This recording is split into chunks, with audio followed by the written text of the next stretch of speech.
श्रवण करेंगे श्रीमद् भागवतम के अंतर्गत चतुर्थ स्कंद 28वां अध्याय और उसमें भी नंबर 10वें श्लोक से आज हम प्रारंभ करने जा रहे हैं। ओम नमो भगवते वासुदेवाय। ओम नमो भगवते वासुदेवाय। ओम नमो भगवते वासुदेवाय। हम राजा पुरंजन की कथा सुन रहे हैं। पुरंजनोपाख्यान। ये पुरंजन की ही नहीं, वास्तव में हम सभी की स्थिति है, जिसको नारद जी इस नाम से और इस तरीके से सुना रहे हैं। राजा प्राचीन बरहिसत को राजा पुरंजन की कथा। गंधर्व यवनाक्रांताम काल कन्योपमर्दिताम हातुम प्रचक्रमे राजा ताम पुरी मनिकामतः। राजा पुरंजन की नगरी गंधर्व तथा यवन सैनिकों द्वारा जीत ली गई, और यद्यपि राजा इस नगरी को त्यागना नहीं चाहता था, किंतु परिस्थितिवश उसे ऐसा करना पड़ा, क्योंकि काल कन्या ने उसे कुचल दिया था। राजा पुरंजन की जो नगरी है उसको, जो वो गंधर्व हैं और यवन सैनिक हैं, उन्होंने जीत लिया। राजा का मन तो नहीं अपना राज्य छोड़ने का, नगर छोड़ने का, लेकिन मजबूरी में उसे करना पड़ा, क्योंकि जो काल कन्या है उसने उनको बुरी तरह परास्त कर दिया। शरीर छोड़ना कोई भी नहीं चाहता इस जगत में, लेकिन सबको मजबूरी बस छोड़ना ही पड़ता है। हमने एक बार हम सुनते हैं अनेक वृद्ध लोगों से भी कि अरे अब तो भगवान उठा ही लेता तो ठीक था, अब तो बस क्या रह गया इस जीवन में, ऐसे ऐसे। लेकिन वो भी केवल मुंह से बोली जाती हैं बातें, वास्तव में कोई छोड़ना नहीं चाहता। जब वास्तव में कुछ इस प्रकार से बात करेंगे तो बोलेंगे अरे तुम्हें क्या हो रहा है, तुम्हें क्या समस्या हमसे, ऐसे। वास्तव में कोई भी नहीं छोड़ना चाहता, चाहे कोई मृत शैया पर ही क्यों ना हो, शरीर छोड़ना कोई नहीं चाहता। सब यही उम्मीद करते हैं कि हो सकता है हम फिर से ठीक हो जाएंगे, हम फिर से ठीक हो जाएंगे, खड़े हो पाएंगे। भय नामनो अग्रजो भ्राता प्रज्वारः प्रत्युपस्थितः ददाहतां पुरीं कृष्णां भ्रातुः प्रियचिकीर्षया। ऐसी दशा में यवन राज के बड़े भाई प्रज्वार ने अपने छोटे भाई भय को प्रसन्न करने हेतु नगरी में आग लगा दी।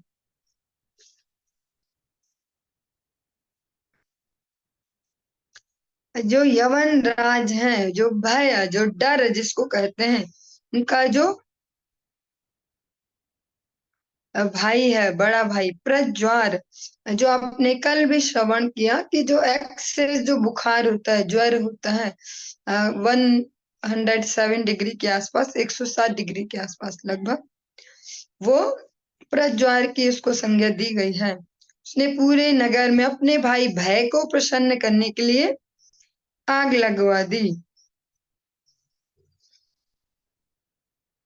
और जैसे मृत्यु के बाद सभी दाह संस्कार करते अग्नि दी जाती है, किंतु उससे पहले भी जो ये ज्वर है, जो ये ज्वर है, उससे वो भी एक दहकती हुई अग्नि के समान शरीर को जलाता है, हाई लेवल पे जब बुखार हो जाए। यही प्रज्वार अर्थात उच्च ताप जीवन को जीवन की अंतिम अवस्था में दहकती अग्नि में छोड़ देता है। तस्याम संदह्यमानायाम सपरः सपरिच्छदः कौटुंबिकः कुटुम्बिन्या उपाप्यत सान्वयः। जब सारी नगरी जलने लगी तो सारे नागरिक तथा राजा के सेवक, उसके परिवार के सदस्य, जो उसके पुत्र हैं, पौत्र हैं, पत्नी हैं तथा अन्य जो संबंधी है, वो अग्नि की चपेट में आ गए। इस प्रकार राजा पुरंजन अत्यंत दुखी हो गया। जो हमारे शरीर के अनेक अनेक अंग हैं, जो इंद्रियां हैं, हाथ पैर, इस प्रकार से इन सभी को यहाँ पर शब्दों के माध्यम से सजा धजा के पुत्र पौत्र नागरिक या सेवक कहा गया है। वास्तव में इस शरीर की जो सारी गति है उसके बारे में इस पूरे उपाख्यान में वर्णन है, पुरंजन उपाख्यान में।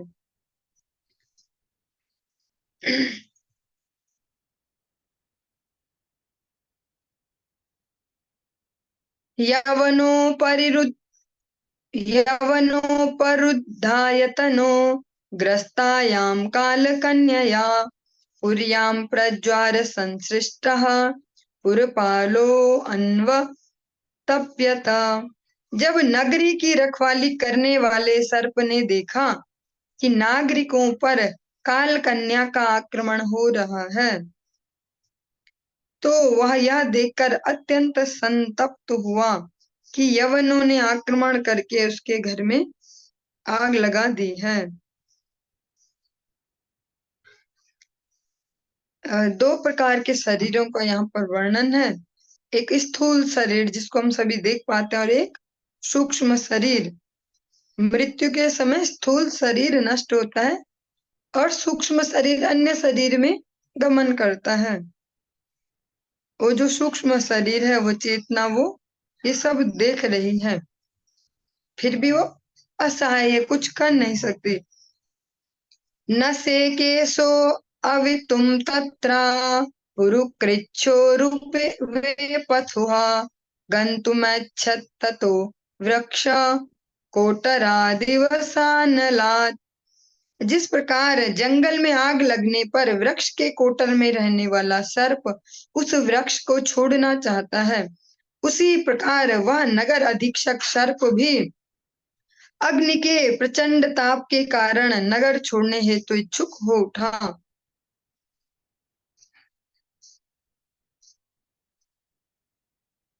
शिथिलावयवो यर्हि गंधर्व ऋतुपौरुषः यवनैरिभि राजन्नुपरुद्धोरुरोधः। गंधर्वों तथा यवन सैनिकों द्वारा उस सर्प के शरीर के अंग जर्जर कर दिए गए, क्योंकि उन्होंने उसकी शारीरिक शक्ति को परास्त कर दिया था।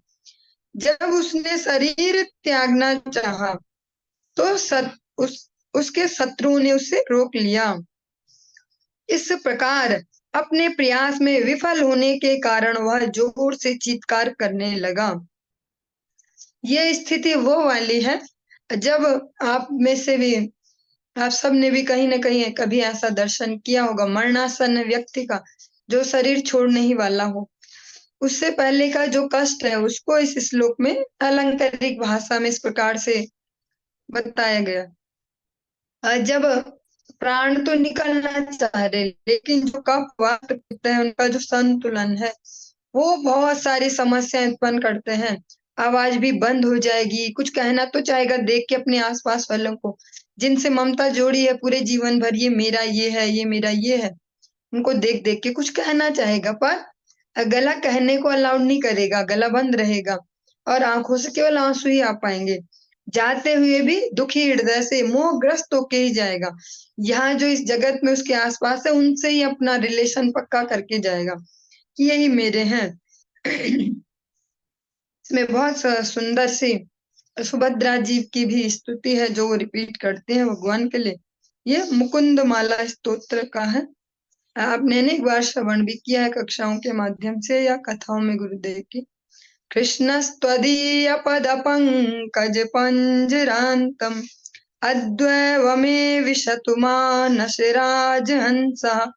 प्राण प्रयाण समये कफवात पित्तै कंठावरोधन विधो स्मरणम कुतस्ते। भगवान कृष्ण से यहाँ पर प्रार्थना की जा रही है कि जब तक स्वस्थ है हम, हमारा जो मन रूपी जो भौरा है वो आपके जो मन रूपी हंस है वो आपके जो चरण कमल है उनमें स्थिर हो जाए, क्योंकि अंत समय जब ये शरीर छोड़ना होगा तब ये मुश्किल होगा।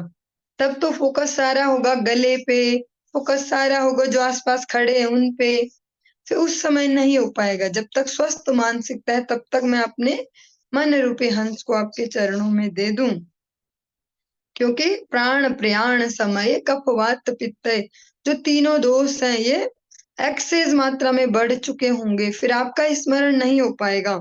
अतः जब तक स्वस्थ जीवन है तब तक भगवान के चरणों में अपनी ममता है, मोह है, उसको जोड़ लेना चाहिए। एक बुद्धिमान व्यक्ति के लिए सबसे अच्छा उपाय यही, जब में जान है, हमारी बुद्धि में भी जान है, हाथ पैरों में जान है, तब तक मन को ऐसी कंडीशनिंग दे दो कि एडिक्शन लग जाए भगवत नाम का, भगवत सेवा का एडिक्शन लग जाए, में आसक्ति हो जाए, नशा लग जाए भगवान के नाम का। फिर चाहे अंत समय इंद्रियां साथ दे न दे, मजबूरी वश या प्रैक्टिस वश ही नाम निकल जाए, क्योंकि ये भी स्पष्ट है, श्रीमद् भगवत गीता में भगवान श्री कृष्ण स्वयं कहते हैं, आप सभी ने स्मरण भी किया है श्लोक, अंत काले च मामेव स्मरन् मुक्त्वा कलेवरम या प्रयाति समद्भावम याति नास्त्यत्र संशय। अंत समय में जो अपने इस कलेवर को, इस देह को मेरा स्मरण करते हुए छोड़ता है, वो उसका जो अगला स्टेप होगा वो भी मुझ तक ही आएगा। ऐसा नहीं है कि कहीं और गायब हो जाएगा, कहीं और मुड़ जाएगा, वो मेरी ओर ही अग्रसर होगा, इसमें कोई संशय नहीं है। तो ये आर्टिफिशियली नहीं हो पाएगा कि कोई चालाकी से सोचे कि लास्ट मोमेंट पे हम भगवान का नाम ले लेंगे और बस। वो होगा अथक प्रयास से, निरंतरता से। अभी जब तक हमारे शरीर में जान है, बुद्धि में जान है, तब तक हम अपनी एनर्जी को भगवत सेवा में लगा दें, भगवत नाम में, तभी ये पॉसिबल हो पाएगा। दोहित्रे पुत्र पौत्रांश्च जामि जामातृपार्षदान् स्वत्वावशिष्टं यत्किंचिद् ग्रहकोश परिच्छदम्। तब राजा पुरंजन अपनी पुत्रियों, पुत्रों, पौत्रों, पुत्र वधुओं, जामाता, सेवक तथा अन्य पार्षदों के साथ साथ अपने घर, घर के सारे साज सामान तथा जो कुछ भी संचित धन था, उन सबके विषय में सोचने लगा।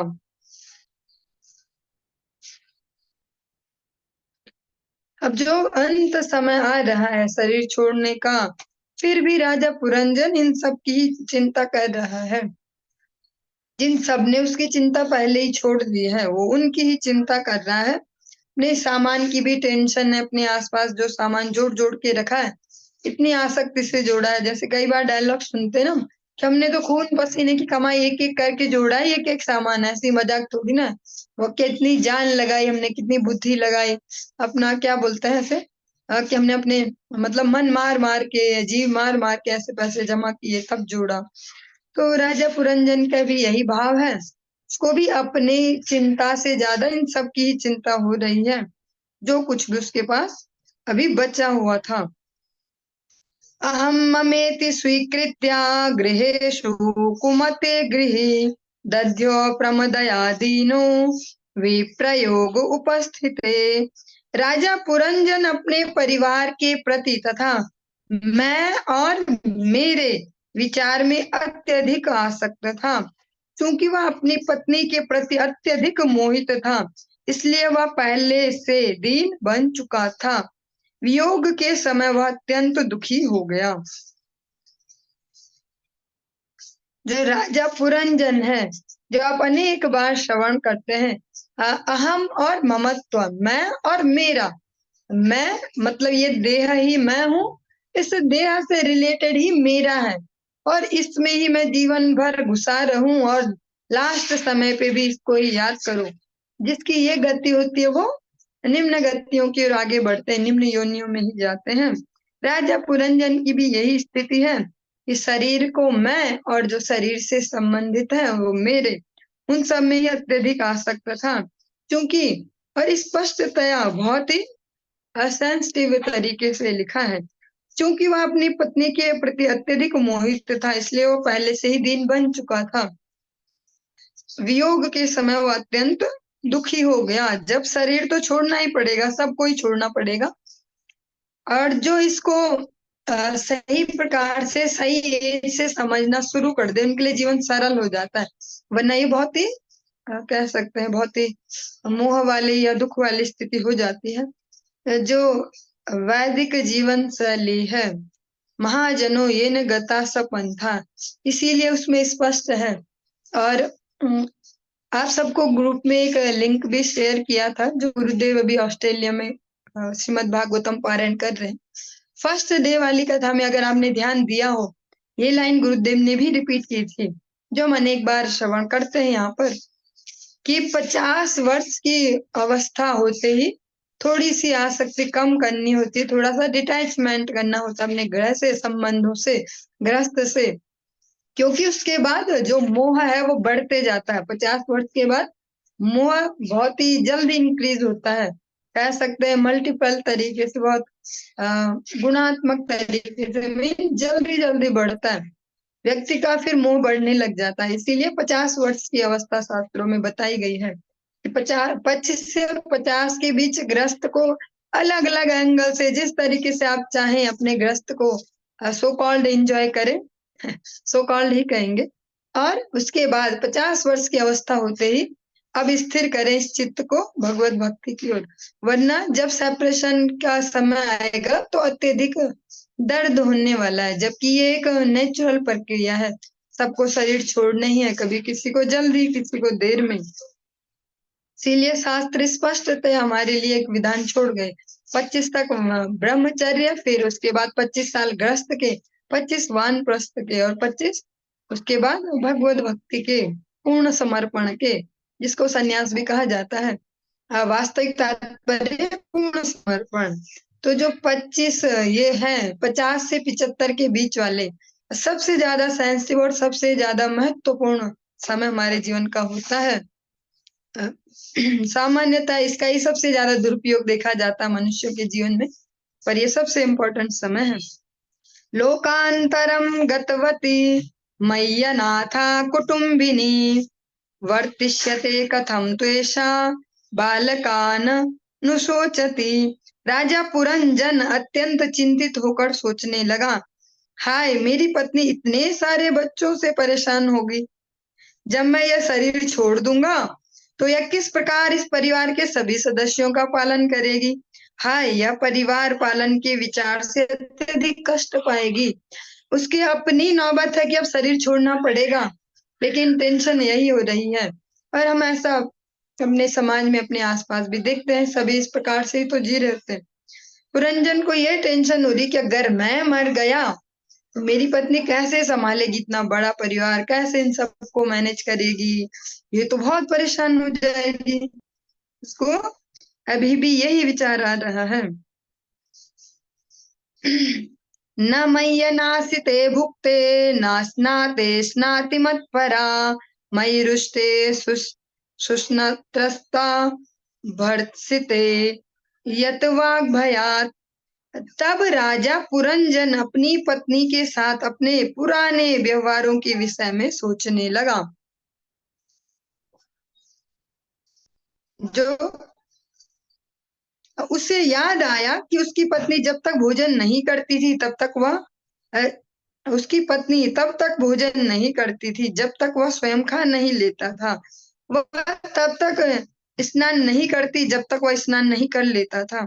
वह उस पर सदा इतनी अधिक अनुरक्त थी कि यदि वह कभी कटु व्यवहार भी करे तो वो, या उस पर नाराज हो जाए तो वह मौन रहकर उसके दुर्व्यवहार को सह लेती थी। इस प्रकार से ये वैसे प्रैक्टिकली मनुष्य के जीवन की ही कह सकते हैं चर्चा है, कथा है। पुरंजन का तो इसको नाम दे दिया गया, ये हम सभी के जीवन की गति है। इसको हम अपने जो भी पारिवारिक पुराने सदस्य रह चुके हों, आसपास कोई हो, किन्हीं भी एग्जाम्पलों पे सेट कर समझ पाएंगे कि कितना प्रैक्टिकल है। अभी समय है कि ये समझने का कि शरीर मिला किस लिए था, क्या ये शरीर ही मैं हूँ क्या, और जो इससे पहले इन शरीरों में आए वो हमेशा यहाँ रहे, या नए लोग आने बंद हो गए हैं, क्या नए जन्म नहीं हो रहे। तो है क्या ये चक्कर कि कुछ पैदा होते हैं कुछ मरते हैं, ये आते कहाँ से जो पैदा होते हैं और जो मरते हैं जाते कहाँ है।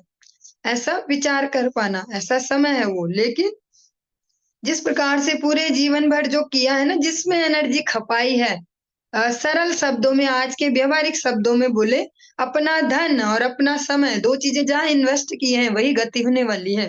धन भी परिवार को खुश करने में ही लगा है, अच्छा इसको ये पसंद, इसको ये दो, इसको ये चाहिए, इसको ऐसा करो। समय भी इस पे खपाओ, इस पे खपाओ। कभी वो धन और वो समय अपने वास्तविक मंगल पर नहीं इन्वेस्ट किया, इसलिए ऐसी गति होती है।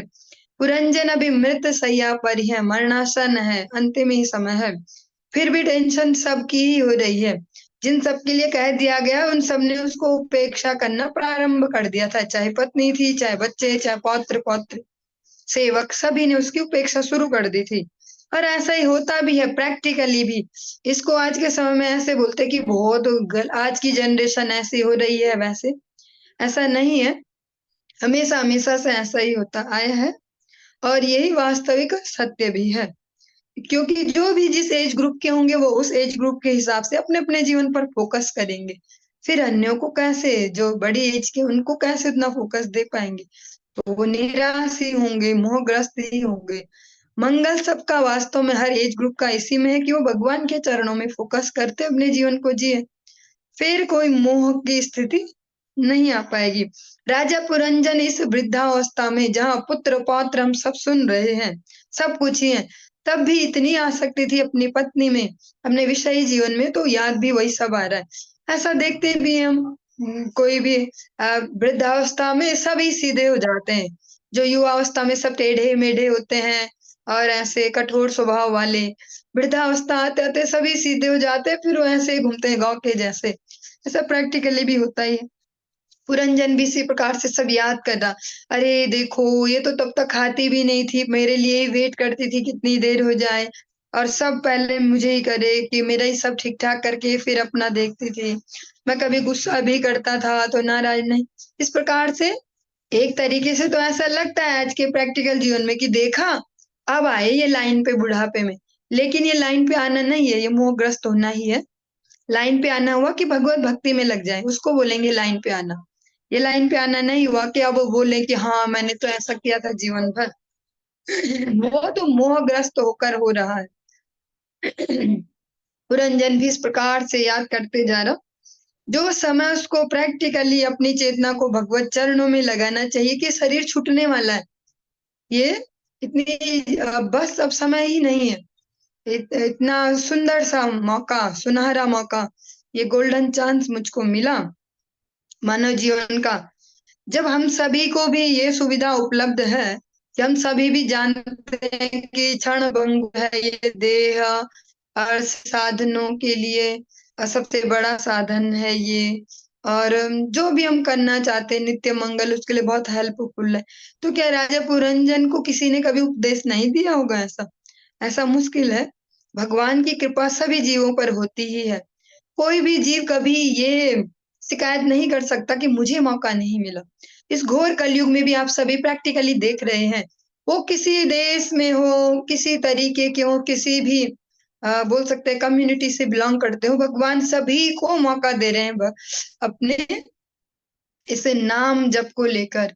अभी कल ही मैं देख रही थी, पूनम माता जी कोटी वाली, उन्होंने अपना स्टेटस में बहुत ही सुंदर से एक वीडियो लगाया, और वो नाइजीरियन या ऐसे कोई बच्चे थे बहुत सारे, वो कोई गांव था, और वो महामंत्र करते करते सब, उनकी तो भाषा भी अलग होगी, पर वो सभी इस महामंत्र को ही गा गा के नाच नाच के घूम रहे थे, जैसे हम संकीर्तन करते हैं, कभी यात्रा करते हैं संकीर्तन।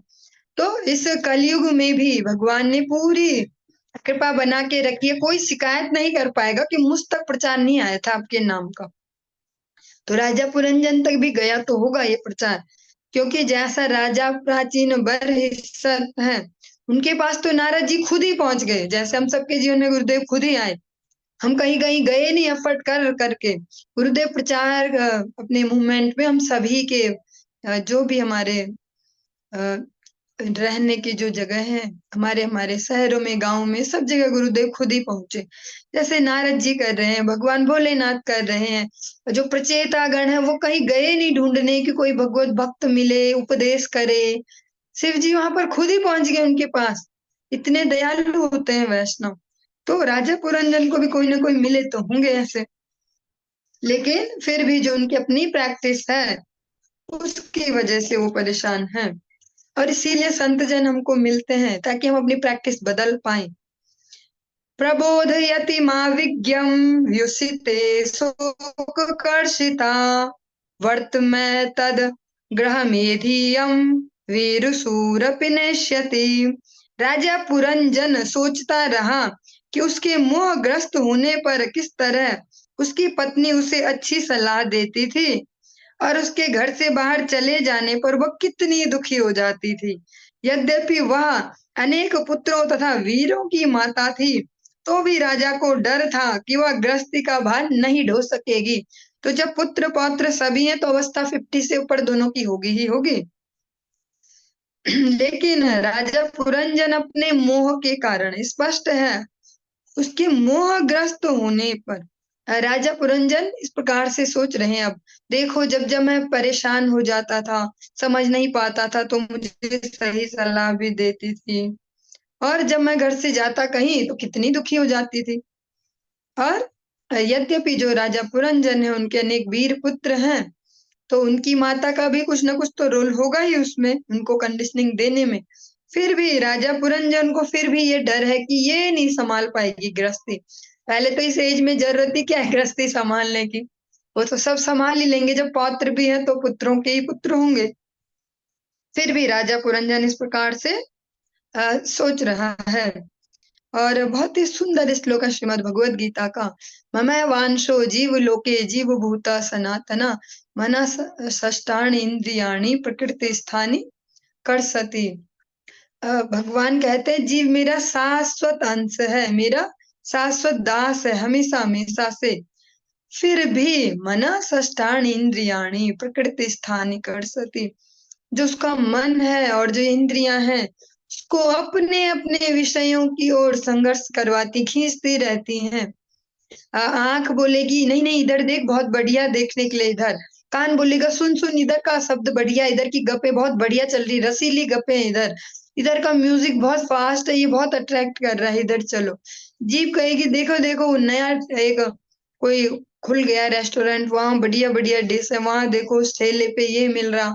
ऐसा जो जो भी अलग अलग प्रकार से भगवान कहते हैं मेरा शाश्वत अंश तो है, पर अपनी इंद्रियों और मन के वशीभूत होकर वो लगातार संघर्ष में रहता है। इसी प्रकार से राजा पुरंजन की भी स्थिति है।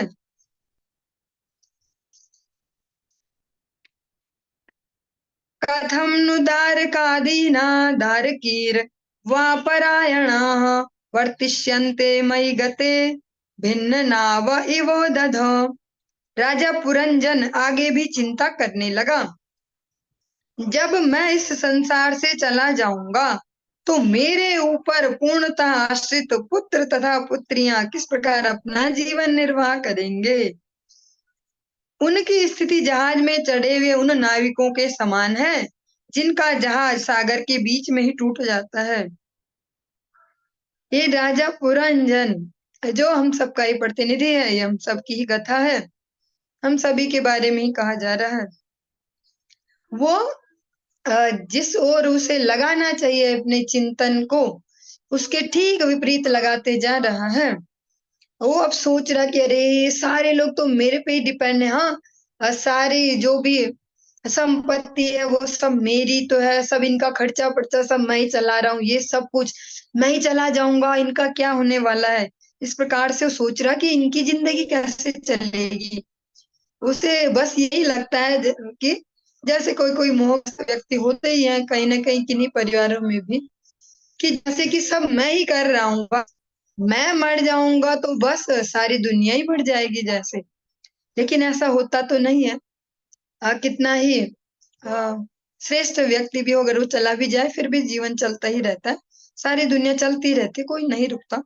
फिर भी राजा पुरंजन सोच रहा अरे इनका क्या होगा जो सब मेरे पे ही डिपेंड है, इनकी तो ऐसी गति हो जाएगी जैसे कोई जहाज है उसमें बहुत सारे लोग चढ़े हुए हैं, बीच समुद्र में वो टूट गया। अब ऐसे अब किस लेवल तक कितना उसका मोह है, अगर इसको समझने का हम प्रयास कर पाए, कितना आसक्ति है अपने परिवार में और कितना अहंकार है खुद पे, सूक्ष्मता से अगर समझ पाए खुद पे ही तो इतना कि मैं अकेला इन सब का रक्षक हूँ, मेरे ही दम पे सब चल रहा है, मैं ही नहीं रहूंगा तो कुछ नहीं रह पाएगा, मैं नहीं रहूंगा तो कुछ चल नहीं पाएगा, ये सब तो मर जाएंगे बेचारे, क्या खाएंगे क्या पिएंगे क्या करेंगे, इनको कुछ नहीं आता, सब मुझे ही आता है, सब कुछ मुझे ही आता, मैं ही चलाता हूँ।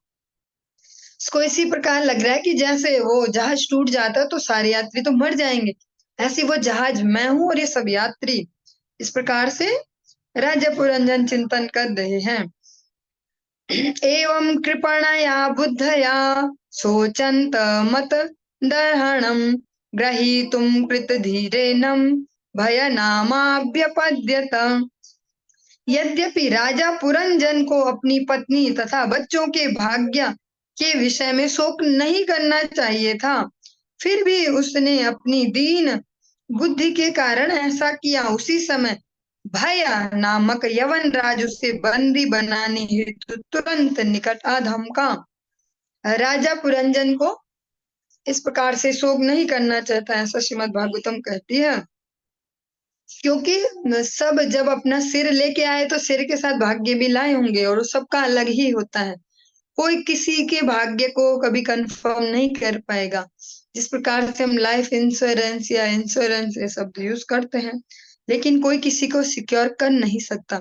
धन छोड़ सकता है किसी के लिए, पर ये कंफर्म नहीं कर सकता कि इस धन से ये हमेशा सुखी रहेगा और इसका भाग्य उन्नत रहेगा या ये अच्छा स्वास्थ्य इसका रह पाएगा।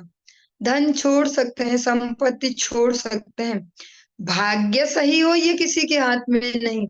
अनेक अनेक कह सकते हैं बहुत ही जिनको संपन्न कहा जाता है भौतिक रूप से, अनेक अनेक परिवारों में ऐसा देखा ही जाता है कि कभी कोई असमय मृत्यु हो जाए या कोई असाध्य रोग लग जाए या कुछ अचानक से बड़ा नुकसान हो जाए धन संपत्ति का, कुछ भी इस प्रकार से हो सकता है, तो वो किसी के हाथ में नहीं है।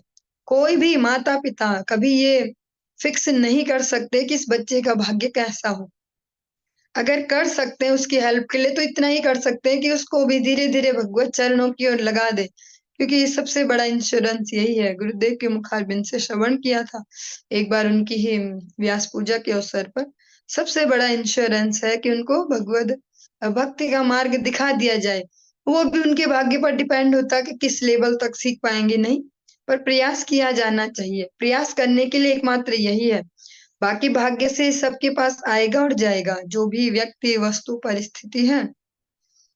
राजा पुरंजन व्यर्थ में सबके भाग्य के लिए शोक कर रहा है, उसको लग रहा है कि बस मैं ही नहीं रहूंगा तो बस सब बर्बाद हो जाएगा।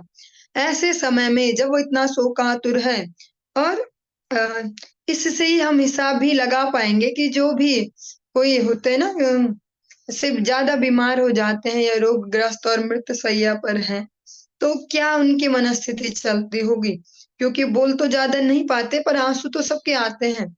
तो इन आख्यानों से हम ये आइडिया ले सकते हैं कि किस प्रकार का उनका चिंतन होता है उस समय। अगर भगवत भक्त होंगे तो भगवान को याद करके रोएंगे, या ये रोएंगे कि हम हरि नाम ठीक से नहीं कर पाए। लेकिन अगर भगवत भक्त नहीं है तो वो इसी चिंता में रोएंगे कि अब क्या होगा इनको, इनको तो ठीक से आता भी नहीं, इन पे तो इतना दिमाग भी नहीं है, सारा दिमाग मुझे ही दिया था भगवान ने, अब इनका क्या होगा। और ऐसे समय में भय नामक यवन राज उसे बंदी बनाने हेतु निकट आ धमका, और जब वो ऐसा सोच रहा था, जो डर है वो उसके पास आ गया। पशुवद्य वन रेशा नियमानः स्वकं क्षयम् अन्वद्रवन् नुपथा सोचन्तो वृषमातुराः। जब यवन गण राजा को पशु की भांति बांध कर उसे अपने स्थान को ले जाने लगे, तो राजा के अनुचर अत्यंत शोकाकुल हो उठे, उन्हें भी विलाप करते हुए राजा के साथ साथ जाना पड़ा।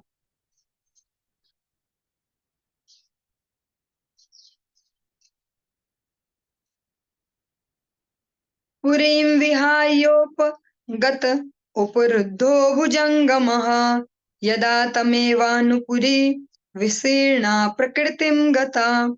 वह सर्प भी जिसे यवन राज के सैनिकों ने बंदी बनाकर पहले ही नगर के बाहर कर दिया था, वह अन्यों के साथ अपने स्वामी के पीछे पीछे चल पड़ा। जो ही इन सबने नगर को छोड़ा, त्यों ही वह नगर तहस नहस होकर धूल में मिल गया। जब प्राणों को बंदी बनाकर ले जाते हैं यमदूत, तो फिर शरीर ध्वस्त हो जाता है। विकृष्यमाणः प्रसभं यवनेन बलीयसा नाविन्दत्तं साविष्टः सखायं सुहृदं पुरः। जब राजा पुरंजन शक्तिशाली यवन द्वारा बलपूर्वक घसीटा जा रहा था, तब भी अपने निरे अज्ञान के कारण वह अपने मित्र तथा हितैषी परमात्मा का स्मरण नहीं कर सका। आपने बहुत ही स्टार्टिंग में सुना था पुरंजनोपाख्यान में कि उसका एक अभिज्ञात नाम का मित्र भी है, जो सब देख रहा है और जिसके कार्यों को कोई समझ नहीं पाता कि वो कौन सा स्टेप लेने वाला। आप सबको अगर स्मरण हो तो ये भी सुना था पुरंजन के इंट्रोडक्शन में कि ऐसा भी मित्र है। वो मित्र स्वयं भगवान ही होते हैं, जो परमात्मा रूप से जीवात्मा के साथ इस शरीर में भी बैठे होते हैं, सब जगह उसके साथ साथ होते हैं। उस समय भी उसे उस दोस्त का, उस मित्र का स्मरण नहीं हुआ। तम यज्ञ पशवो अनेन संज्ञप्ता ये अदयालुना कुठारश्चित् छिद्दुः क्रुद्धाः स्मरन्तो अमीवमस्य तत्। उस घोर निर्दयी राजा पुरंजन ने विविध यज्ञों में अनेक पशुओं का वध किया था। अब वे सारे पशु इस अवसर का लाभ उठाकर उसे अपने सींगों से बेधने लगे। ऐसा प्रतीत हो रहा था मानो उसे फरसों से टुकड़े टुकड़े करके काटा जा रहा हो। जो पशु बलि के नाम पे, धर्म के नाम पे ऐसे सो कॉल्ड जो बलियां, यज्ञ के नाम पे जो सो कॉल्ड बलियां दी जाती हैं, यज्ञ वो सो कॉल्ड होता है और बलि एक्चुअल में होती है। वो जो सारे पशु हैं अब वो इकट्ठे होके वेट कर रहे हैं राजा का कि आ। फिर राजा जब उनके पास पहुंचे तो वे सब, उनके जो सींग हैं, उनके भी तो सूक्ष्म शरीर हैं, उनको जो सींग दिए गए हैं अब वो राजा को अपने सींगों से बेधने लगे। ऐसा लग रहा है मानो उसके शरीर को फरसों से टुकड़े टुकड़े करके काटा जा रहा हो। अनंत पारे तमसि मग्नो नष्ट स्मृता समाः शाश्वतीरनु भूर्यातिम प्रमदा संग दूषितः। स्त्रियों की दूषित संगति के कारण जीव रूप राजा पुरंजन निरंतर भौतिक संसार के समस्त कष्टों को सहता है और अनेकानेक वर्षों तक समस्त प्रकार की स्मृति से शून्य होकर भौतिक जीवन के अंधकारमय क्षेत्र में पड़ा रहता है। इसीलिए जो बेस है भगवत भक्ति का, या कहें तो श्री जो आप सभी जिस संप्रदाय में भगवान ने आपको स्थान दिया या कृपा की गुरु वैष्णव ने, यहाँ बेसिकली यही समझाया जाता है स्टार्टिंग से, जीवेर स्वरूप या कृष्णेर नित्य दास। हमारा ओरिजिनल स्वरूप है भगवान का सेवक होना। इसके अतिरिक्त हम जो भी अभिमान करेंगे, मैं स्त्री, मैं पुरुष, मैं बच्चा, मैं जवान, मैं बूढ़ा, मैं इसका दादा, मैं नाना, मैं मम्मी, मैं पापा, मैं भाई, मैं बहन, जो जो जो जो भी हम अनेक अनेक जो चादर उड़ते जाते हैं, वे सारे हमारे कष्ट का कारण बनते हैं। जो राजा पुरंजन है, जो हमारा ही रिप्रेजेंटेटिव है, वो ऐसे अपने मूल स्वरूप को भूलकर, कृष्ण दासत्व को भूलकर, आप श्रवण करते हैं अनेक बार, कृष्ण भूलि से जीव अनादि बहिर्मुख। अनादि कोई फिक्स टाइम पीरियड नहीं है कि 10 साल पहले या 1000 साल पहले भगवान को भूल गए थे तब से दुर्गति है। पता भी नहीं है कि कब से भूल गए और कब से दुर्गति है। इसीलिए महावदान्य बोलते हैं संत जनों को कि उनकी करुणा का इसलिए कोई प्रतिफल नहीं है कि हम सोचे कि कभी आते हैं, हम उनको प्रणाम करते हैं, माला पहनाते हैं, कुछ पैसा भी दे देते, कुछ पदार्थ भी देते, तो बहुत बड़ी बात है। हम इन भौतिक वस्तुओं से कभी उनके उपकार को ऋणी नहीं हो सकते हैं, क्योंकि उन्होंने अनेक अनेक जन्मों से जो दुर्गति में पड़े थे वहां से ऐसे अपने बल से झटके से खींच लिया। हमारा जोर नहीं है वो कि हम भक्त हो गए, हम इतना भजन कर रहे हैं, हम फ्री हो गए। वो अपने बल से हमें खींच लेते हैं बाहर। जो राजा पुरंजन है वो अपने इंद्रिय तर्पण में ही व्यस्त रहकर इस प्रकार की दूषित संगति से उसने अपने सारे जीवन को बर्बाद किया। जो उसको बढ़िया लग रहा था, उसको तो बढ़िया ही लग रहा था कि बहुत अच्छी पत्नी है मेरी, बहुत अच्छे बच्चे हैं, बढ़िया है, सेटल्ड है लाइफ, बहुत पैसा भी है, नौकर चाकर सब बहुत बढ़िया, जिसको आज की डेट में हम सभी बहुत बढ़िया जीवन की परिभाषा कहते हैं। राजा पुरंजन के पास वो सब कुछ ही था, क्योंकि यहाँ कभी भी सेटिस्फेक्शन लेवल तो नहीं होता ना। 2 कमरों का घर है तो भी बढ़िया नहीं है, 4 हो जाए तो बढ़िया हो जाए। अच्छा, और कुछ नौकर भी हो जाए, एक आध उनके लिए भी पैसे हो जाए देने के लिए, तो काम से छुटकारा तो बढ़िया लाइफ। एक आध गाड़ी हो जाए बदलने के लिए भी, पहले एक हो जाए कि जरूरत के लिए, फिर 2 हो जाए बदलने के लिए, फिर ऐसा जिस प्रकार से भी सोच सकते हैं उसको हम सभी दुविधा समझते हैं, लेकिन सबसे बड़ी दुविधा वही है, दुर्गति। राजा पुरंजन जिसको सुख समझ रहा था पूरे जीवन भर, वो उसका सबसे बुरा फेज था, जिसमें वो वास्तविक स्मृति, भगवत दासत्व की जो स्मृति है उसको भूलकर अंधकार में जीवन में पड़ा हुआ था। और बहुत ही सुंदर भक्तिनोद ठाकुर जी का जो कीर्तन है, आप सभी कार्तिक मास में इसको पाठ करते हैं। अनादि करम फले पड़ी भावा नव जले, तारी बारे ना देखी उपाया, ए विषया हला हले, दीवानी शिया जले, मन कबू सुख नहीं पाया। क्या हुआ है?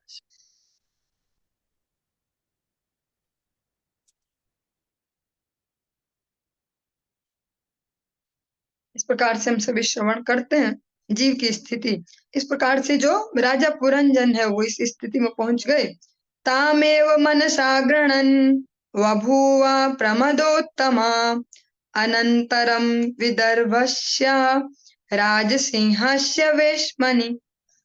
चूंकि राजा पुरंजन ने अपनी पत्नी का स्मरण करते हुए अपने शरीर का त्याग किया था, अतः वह अगले जन्म में अच्छे कुल की एक अत्यंत सुंदर स्त्री बना।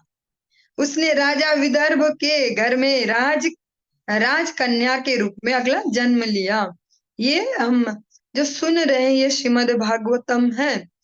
अनेक अनेक पंथ के भी हो सकते हैं, सभी अलग अलग संप्रदाय हो सकते हैं, लेकिन श्रीमद् भागवतम सबके समक्ष एक समान रूप से सम्मान का पात्र है।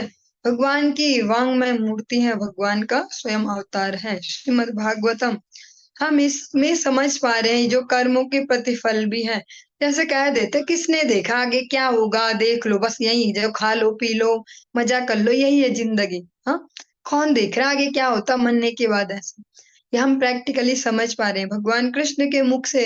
हम श्रीमद् भगवद गीता में सुनते हैं तथा देहांतर प्राप्ति, देह के बाद भी दूसरी देह मिलती है। और श्रीमद् भागवतम जो भगवान के वांग्मय मूर्ति है उसमें श्रवण कर पा रहे हैं स्पष्टतः राजा पुरंजन के कथा के माध्यम से। उसने पूरे जीवन भर जो उसकी एनर्जी का जो विशेष पार्ट है वो अपने पत्नी में ही इन्वेस्ट किया। आज के समय में भी इस प्रकार की कंडीशनिंग है। हम जीवन को अधिकतर जो समझ पाते हैं बचपन से ही, टेलीविजन हमारे जीवन का एक अभिन्न हिस्सा है, और उसमें जो देखते हैं, जो भी उसमें देखते हैं, आज जिसको सोशल मीडिया कह पा रहे हैं, अब तो उसके और भी वर्जन आ गए हैं अनेक अनेक। उसमें हम जो भी देख पा रहे हैं, अधिकतर जो उसमें देख रहे हैं, उन सबके केंद्र में केवल स्त्री पुरुष रिलेशनशिप है, और वो भी एक यंग एज के दिखाए जाते हैं।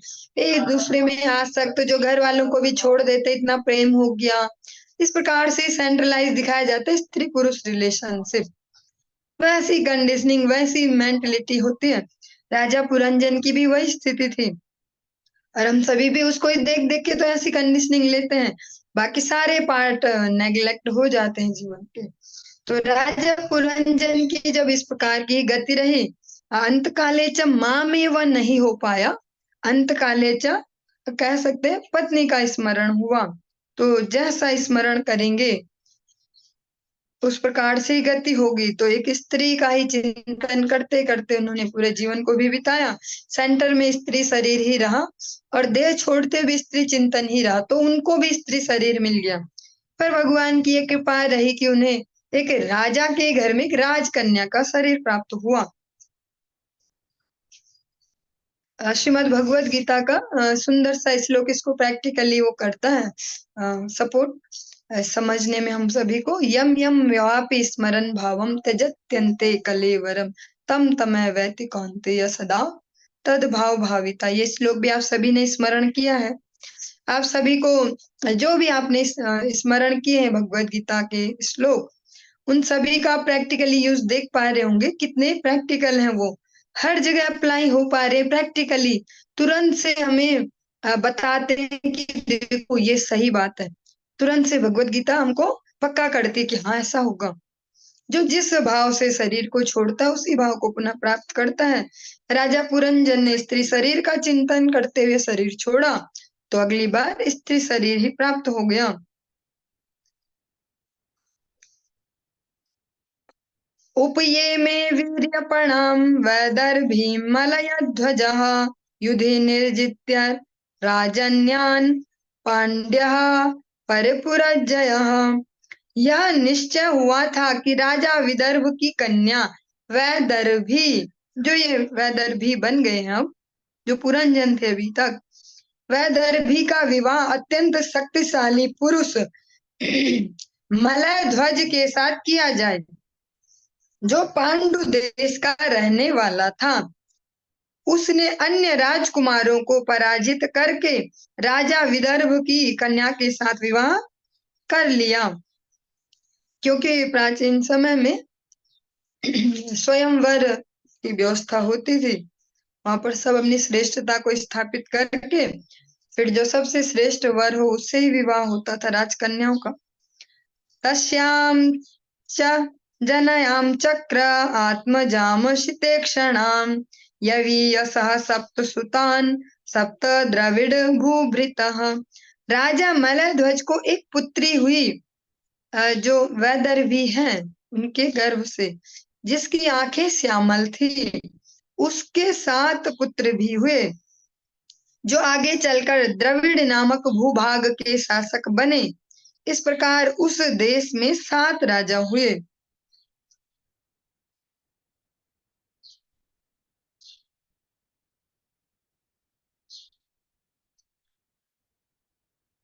एकैकस्या भवत्तेषां राजन् बुधमद्भुतम् भोक्ष्यते यद्वंश धरर्महि मन्वन्तरं परम्।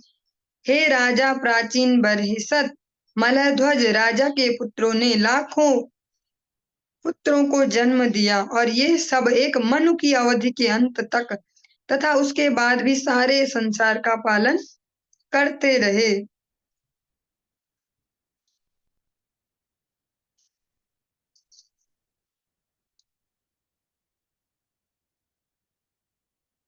अगस्त्यः प्राग्दुहितर्मुपये मे धृतव्रताम् यस्यां दृढच्युतो जात इद्मावाहात्मजो मुनिः। भगवान श्री कृष्ण के महान भक्त मलयध्वज की, जो मलयध्वज हैं जिनसे विवाह हुआ वैदर्भी का, जो हमारे राजा पुरंजन थे अभी तक, उनके वो भगवान के भक्त हैं, भगवान श्री कृष्ण के भक्त हैं। उनकी जो कन्या है, पहली कन्या, उसका विवाह हुआ अगस्त्य मुनि के साथ। उससे एक पुत्र उत्पन्न हुआ जिसका नाम दृढ़च्युत था। इससे इद्म वाह नामक एक पुत्र उत्पन्न हुआ।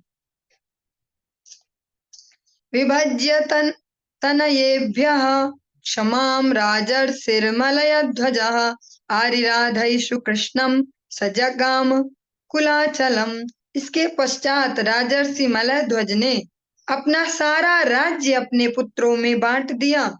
तब वे पूरे मनोयोग से भगवान श्री कृष्ण की पूजा करने, भक्ति करने हेतु कुलाचल नामक एकांत स्थान में चले गए।